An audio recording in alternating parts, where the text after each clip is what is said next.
शिव गुरु इच्छा से शिव पुराण पढ़ने की इच्छा हुई है, सुनाने की भी इच्छा हुई है। तो सबसे पहले हम अपने शिव गुरु की स्तुति कर लें, उसके बाद आगे के शिव पुराण के प्रथम अध्याय पढ़ेंगे और सुनेंगे और सुनाएंगे। अखंड मंडलाकारं व्यापतेन चराचरं तदपदं दर्शितं येन तस्मै श्रीगुरवे नमः। गुरुर्ब्रह्मा गुरुर्विष्णु गुरुर्देवो महेश्वरः गुरुसाक्षात् परब्रह्म तस्मै श्रीगुरवे नमः।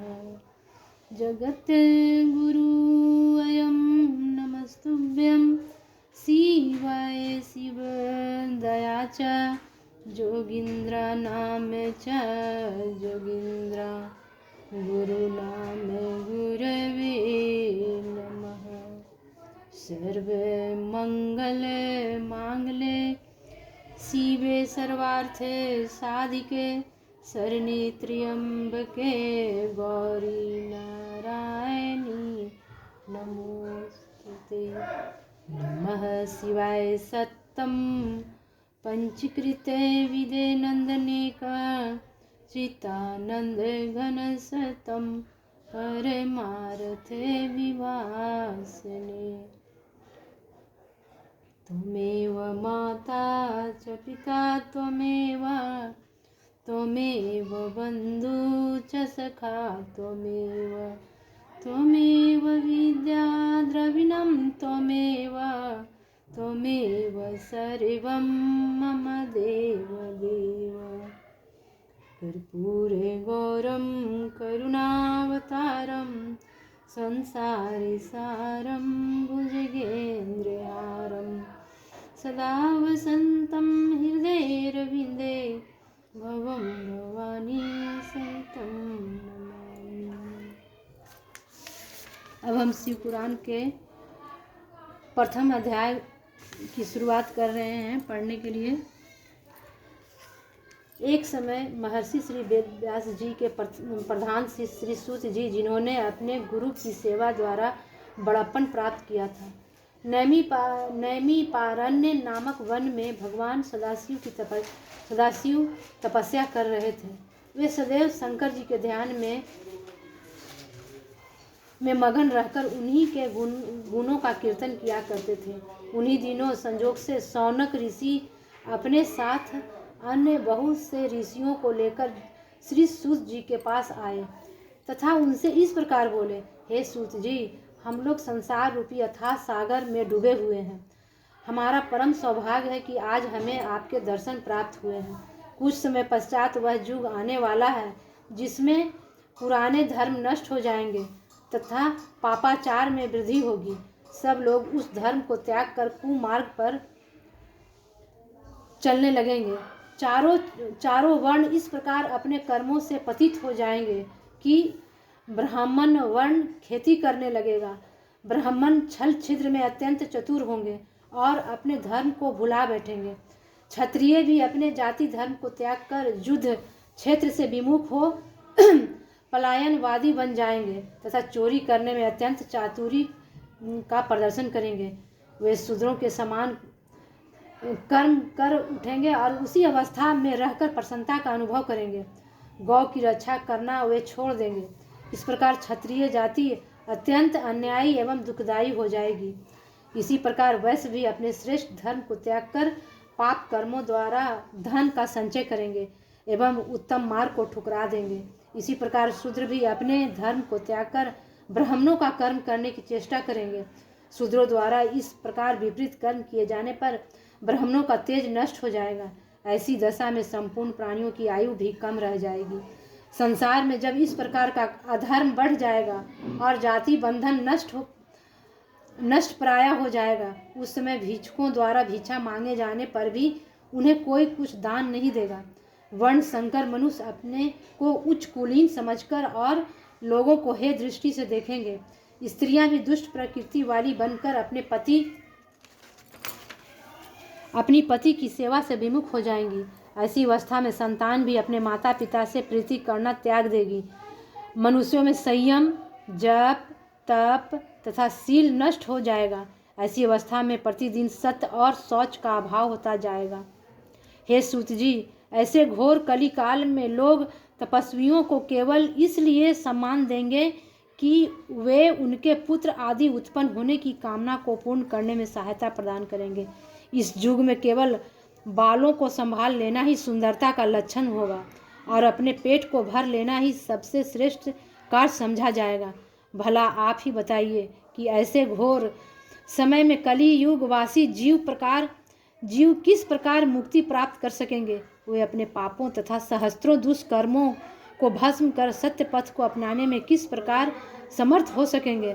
आप सब प्रकार की चिंताओं को दूर करके प्रसन्नता प्रदान करने वाले हैं। हम लोग इसी चिंता में डूबे हुए थे कि तब तक हमें आपके दर्शनों का सौभाग्य प्राप्त हो गया। अब कृपा करके कोई ऐसी उपाय बताइए जिससे हमारी यह चिंता नष्ट हो जाए और हम प्रसन्नता को प्राप्त करें। संसारी जीवों का हित चाहने वाले आपके समान और कोई नहीं है। आपने भगवान वेद व्यास जी की अत्यंत सेवा की है और अनेक पापियों को पाप रूपी समुद्र से पार उतारा है। भगवान श्री कृष्ण द्वैपायन ने अत्यंत कृपा करके आपको संपूर्ण पुराण पढ़ाए हैं, अतः आप हम पर भी अवश्य कृपा करें। सौनक ऋषि के मुख से निकले हुए इन शब्दों को सुनकर सूत जी अत्यंत प्रसन्न हुए। तदुपरांत अपने नेत्रों में प्रेमाश्रुओं की वर्षा करते हुए इस प्रकार बोले, हे सौनक जी तथा अन्य ऋषि महानुभावों, आप लोग परम ज्ञानी एवं संपूर्ण संसार की हित चाहने वाले हैं। यद्यपि संसारी लोगों की यह बुद्धि नष्ट हो गई है जिसमें सबके मंगल का ध्यान रहता है, परंतु आप सब लोग उसके अपवाद स्वरूप हैं, क्योंकि आपने अन्य लोगों के उपकार के लिए ही मुझसे यह प्रश्न किया है। अतः अब मैं आपकी इस प्रीति से वशीभूत होकर भगवान सदाशिव की उस परम स्तुति का वर्णन करूँगा जिसे सुनकर कली काल के दुख नष्ट हो जाते हैं तथा अज्ञानी जीवों को भी मुक्ति प्राप्त होती है। यही कारण है कि जो लोग बुद्धिमान होते हैं वे भगवान सदाशिव की तपस्या द्वारा संपूर्ण पदार्थों को अन्याय से प्राप्त कर लेते हैं। शिवलोक में किसी भी प्रकार का शोक और दुख कभी नहीं व्यापता। जो लोग शिव जी का नमन करते हैं वे बहुत संतान प्राप्त करते हैं। अतः हे ऋषियों, उचित यही है कि इस संसार को दुख रूप समझकर शिव जी के चरणों में प्रीति लगाई जाए। हे सौनक, शिव जी की स्तुति करने में वेद भी असमर्थ है, अतः शिव जी का क्षण भर के लिए भी ध्यान करना नहीं भूलना चाहिए। सूत जी के मुख से यह वचन सुनकर सौनक ऋषि अपने दोनों हाथ जोड़कर उनके सम्मुख बैठ गए। तदुपरांत सब ऋषियों ने परस्पर विचार विनिमय करके सूत जी से यह कहा, हे सूत जी, शिव जी तो निर्गुण कहलाते हैं। उन्होंने सगुण रूप किस प्रकार धारण किया, उन्होंने संसार को किस प्रकार उत्पन्न किया तथा स्वयं किस प्रकार उत्पन्न हुए। वे प्रलय काल में संसार को नष्ट करके स्वयं किस प्रकार स्थित रहते हैं। वे किस कार्य से प्रसन्न होते हैं और प्रसन्न होकर क्या वरदान देते हैं। हे सूत जी, यह सब वृत्तांत तथा इसके अतिरिक्त भी भगवान सदाशिव के संबंध में और जो कुछ भी जानने के जोग हो आप उसे हमें बताइए, क्योंकि आप श्री वेद व्यास जी की कृपा से भूत, भविष्य एवं वर्तमान इन तीनों कालों की गति को जानने में समर्थ हैं। तभी तो व्यास जी ने कृपा करके अपने श्री मुख से आपको इस ब्रह्मांड का संपूर्ण रहस्य समझा दिया है। यह बात निश्चित है कि जब तक श्रेष्ठ ब्रह्मज्ञानी से भेंट नहीं होती तब तक शोक तथा मोह नष्ट नहीं होता है। हम तो उसी को बड़ा भाग्यवान मानते हैं जो शिव जी की कथा कीर्तन से अपना संबंध सदैव बनाए रहता है। प्रथम अध्याय समाप्त हुआ, दूसरा अध्याय पुनः प्रारंभ कर रहे हैं। सौनक आदि ऋषियों के मुख से निकले हुए इन शब्दों को सुनकर सूत जी अत्यंत प्रसन्न हुए। तदुपरांत उनको प्रसन्न करते हुए इस प्रकार कहने लगे, हे सौनक आदि ऋषियों, आपने जो प्रश्न मुझसे किया है वही प्रश्न एक समय नारद जी ने श्री ब्रह्मा जी से किया था। उस समय श्री ब्रह्मा जी ने उन्हें समुचित उत्तर देकर प्रसन्नता प्रदान की थी। मैं आपसे वही प्रसंग कहता हूँ। एक बार देवर्षि नारद जी तपस्या करने के निमित्त हिमालय पर्वत पर जा पहुँचे और वहाँ श्री गंगा जी के तट पर बैठकर अत्यंत कठिन तपस्या करने लगे। उन्होंने निश्चल भाव से सहस्त्रों वर्षों तक घोर तपस्या की। उनकी उस उग्र तपस्या को देखकर देवताओं के राजा इंद्र अत्यंत भयभीत हुए।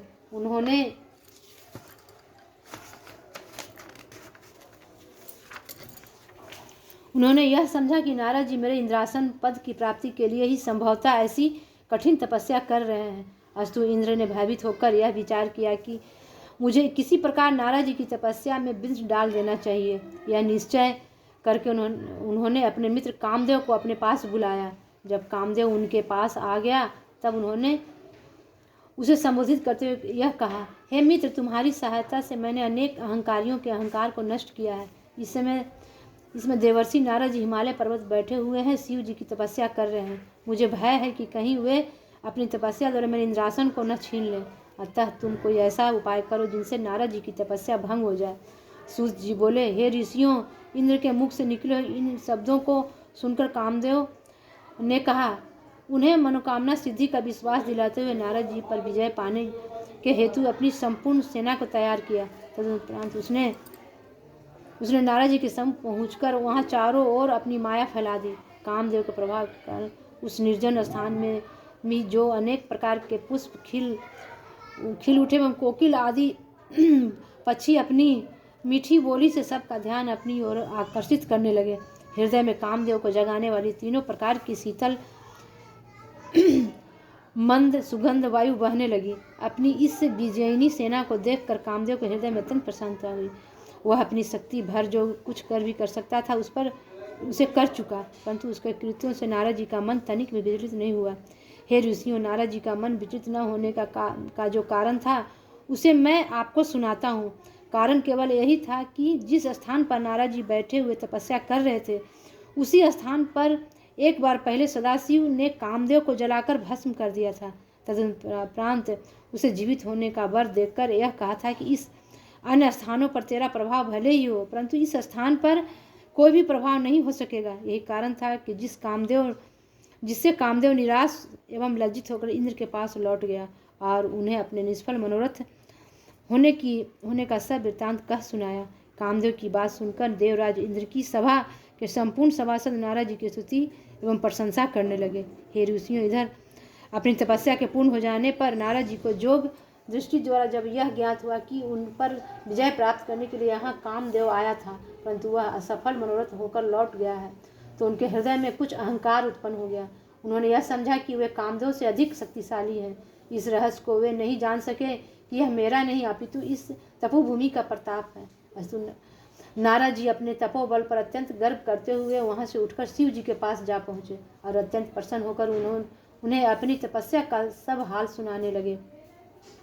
नारद जी की बात सुनकर शिव जी ने उन्हें समझाते हुए कहा, हे देवर्षि, कामदेव पर विजय पाने की सामर्थ्य तीनों लोकों में किसी के पास नहीं है।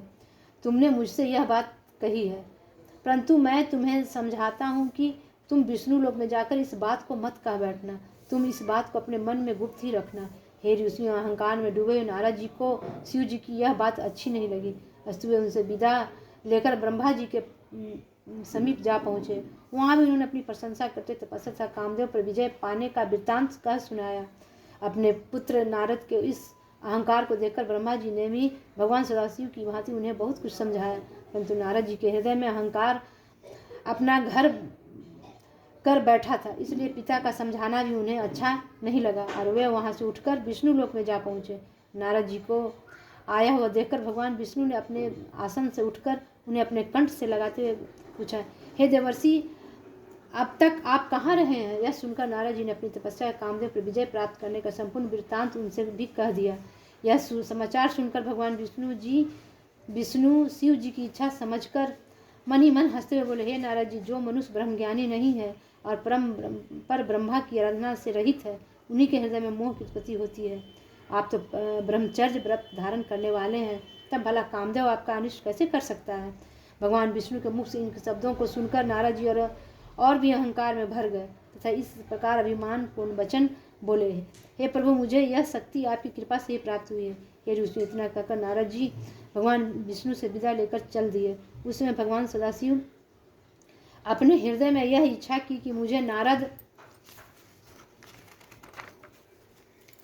नारद का अहंकार दूर कर देना चाहिए। अस्तु उनकी इच्छा से जिस मार्ग में नारद जी चले जा रहे थे उस मार्ग में स्वर्ग के समान सुंदर एक श्रेष्ठ नगर शीघ्र ही बस गया। उस नगर में शील निधि नामक राजा राज करता था। जिस समय नारद जी उस नगर से होकर जा रहे थे उस समय उस राजा की कन्या के स्वयंवर का आयोजन हो रहा था। उस राजकन्या की सुंदरता पर संपूर्ण संसार मुग्ध था। नगर वासियों द्वारा जब नारद जी को यह वृत्तांत ज्ञात हुआ तो वे भी उस स्वयंवर सभा में जा पहुँचे।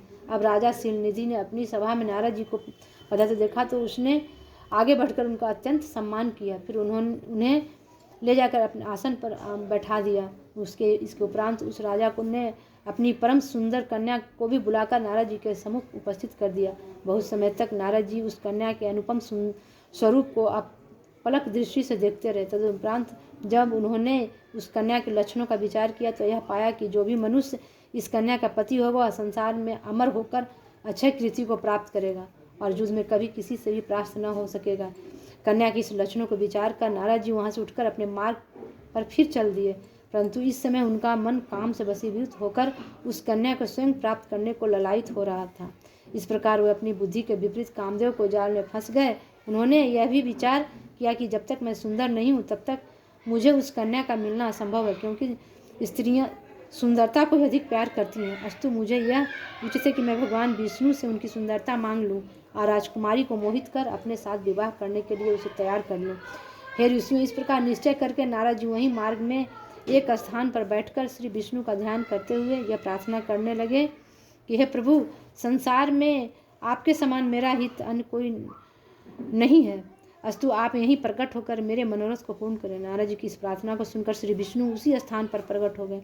जब नारद जी उन्हें अपना मंतव्य सुनाया तो उन्होंने उत्तर दिया, हे नारद, जिस प्रकार वैद्य रोगी की इच्छा के प्रतिकूल भोजन देता है उसी प्रकार मैं भी आपकी सेवा करूंगा। इतना कहकर श्री विष्णु अंतर्धान हो गए। नारद जी उनके गूढ़ वचनों का भावार्थ नहीं समझ सके।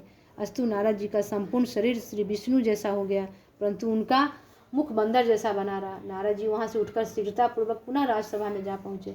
नारद जी बारंबार उचकते हुए मन ही मन यह विचार करके प्रसन्न होने लगे कि अब राजकन्या मुझे छोड़कर अन्य किसी को वरण नहीं करेगी। उस सभा में नारद जी इस नए स्वरूप को देख नहीं सका, अतः सब ने उन्हें नारद समझकर ही प्रणाम किया। भगवान सदाशिव को दो गण भी ब्राह्मण का रूप धारण किए हुए बैठे थे। उन दोनों से यह रहस्य छिपा न रह सका। अस्तु वे दोनों नारद जी के पास जाकर बैठ गए। उन्होंने मुस्कुराते हुए नारद जी से कहा, हे मुनिश्रेष्ठ, आपको तो भगवान विष्णु ने अत्यंत सुंदर रूप प्रदान कर दिया है। अब भला राजकन्या आपको छोड़कर अन्य किसी को क्यों स्वीकार करेगी? सूत जी ने कहा, हे सौनकादि ऋषियों, इसी बीच वह राजकन्या भी स्वयंवर सभा में आ पहुंची। जब उसने नारद जी को इस भयानक स्वरूप को देखा तो वह अपने मन में अत्यंत अप्रसन्न हुई और मुंह फेरकर दूसरी पंक्ति में अपने जोगपति को ढूंढने लगी। इधर नारद जी की यह दशा थी कि वह बारंबार उचक चारों ओर उस राजकन्या के समीप पहुंचने का प्रयत्न करते थे। शिव जी के वे दोनों गण नारद जी की इस दशा को देखकर परस्पर और अधिक हास्य कर उठे। ठीक उसी समय भगवान विष्णु उस सभा में आ पहुँचे। उन्हें देखते ही राजकन्या प्रसन्न होकर उनके गले में वरमाला डाल दी। यह देखकर अन्य सब राजा तो निराश हुए ही, देवर्षि नारद जी अत्यंत विह्वल हो गए। उस समय उन दोनों शिवगणों ने नारद जी से यह कहा, हे मुनिराज, आप इतने दुखी क्यों होते हैं? कृपा कर अपने मुख को किसी दर्पण में तो देख लीजिए। अपने शिव गुरु के चरण में नमन करती हूँ, मेरा नमन स्वीकार कीजिए। अब आज की द्वितीय पाठ यहीं पे शिव जी के चरणों में विराम देती हूँ। तीसरे अध्याय के लिए अगले एपिसोड में तक इंतज़ार कीजिए और जानने की इच्छा रखिए।